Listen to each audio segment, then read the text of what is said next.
আসসালামু আলাইকুম দর্শক। জন্মের পর থেকেই আমাদেরকে পাকিস্তান বিরোধী করে গড়ে তোলা হয়েছে।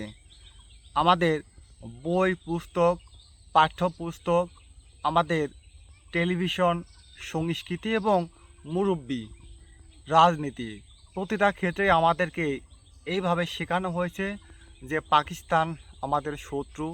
আমরা যেন পাকিস্তান বিরোধী হয়ে গড়ে উঠি। পাকিস্তান আমাদের উপর নৃশংসভাবে গণহত্যা চালিয়েছে। পাকিস্তান আমাদের ভাষা কেড়ে নিতে চেয়েছিল।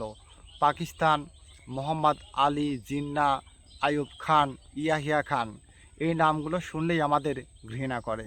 এরা আমাদের আজন্ম শত্রু।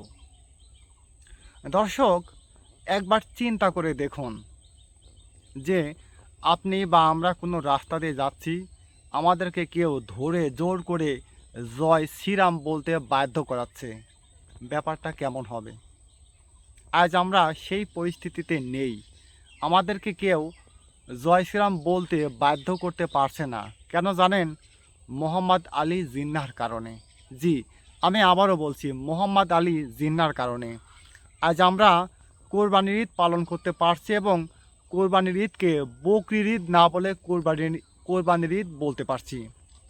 আজ আমরা স্বাধীনভাবে আমাদের ধর্ম চর্চা করতে পারছি। মোহাম্মদ আলী জিন্নাহ এই রাম রাজ্য থেকে, হিন্দুস্তান থেকে, হিন্দু রাজ্য থেকে আমাদেরকে একটা আলাদা জাতিসত্তা, আলাদা রাজ্য, আলাদা দেশ, আলাদা মানচিত্র, আলাদা স্বাধীনভাবে ধর্ম পালন করার যে স্বাধীনতা দিয়েছেন। এরপরেও মোহাম্মদ আলী জিন্নাহ আমাদের শত্রু, পাকিস্তান আমাদের শত্রু, আইয়ুব খান আমাদের শত্রু, ইয়াহিয়া খান আমাদের শত্রু। তাদের প্রতি আমাদের ঘৃণা করে। আসলে মোহাম্মদ আলী জিন্নাহ আমাদের কল্যাণের জন্য, আমাদের ধর্মীয় স্বাধীনতার জন্য, আমাদের স্বার্থের জন্য সবসময় চিন্তা করেছেন। অথচ আমাদেরকে গড়েই তোলা হয়েছে যে তারা আমাদের শত্রু, তারা আমাদের বিরোধী, আমাদের উপর গণহত্যা চালিয়েছে। ভারত আমাদেরকে, আমাদের বন্ধু, আমাদেরকে ভারতের মিত্র হিসেবে, বন্ধু হিসেবে গড়ে তোলা হয়েছে। মোহাম্মদ আলী জিন্নাহর সেই যে বিভক্তি, সেটা রুখতে না পেরে ঠেকাতে না পেরে ৭১ সালে ভারত ঠিকই আমাদেরকে সাহায্যের নামে সেই প্রতিশোধ নেয়। তারা আমাদেরকে মানচিত্র থেকে বিভক্তি করে দিয়েছে, আমাদের শক্তিমত্তা খর্ব করেছে, আমাদের উপর ছড়ি ঘোরাচ্ছে এবং আমাদের দেশের যে স্বাধীনতা তারা হরণ করেছে। স্বাধীনতা বা ১৯৭১-এর পর থেকেই আমরা যে স্বাধীনতা নামক বাংলাদেশ পেয়েছি, মূলত তার মূল চালিকাশক্তি হচ্ছে ভারত এবং বাংলাদেশের মূল দায়িত্ব বাংলাদেশকে সম্পূর্ণ কন্ট্রোল করে, নিয়ন্ত্রণ করে ভারত।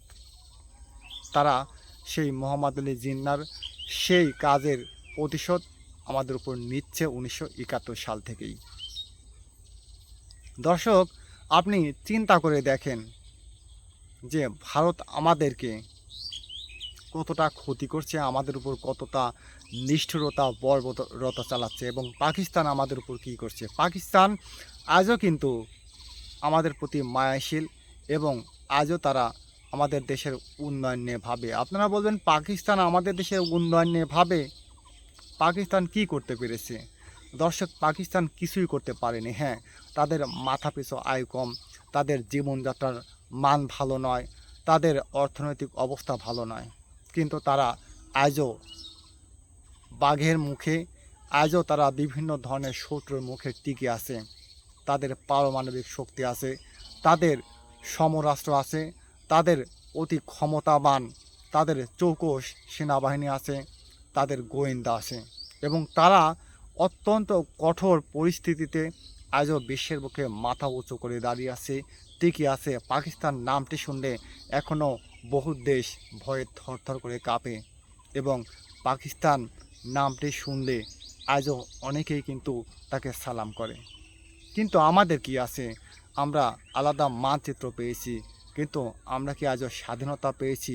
আসলে ভারত যে আমাদের পরাধীন করে রেখেছে, এই বিষয়টা আজও অনেক মানুষই বোঝে না। কবে তারা বুঝবে? আল্লাহ হাফেজ।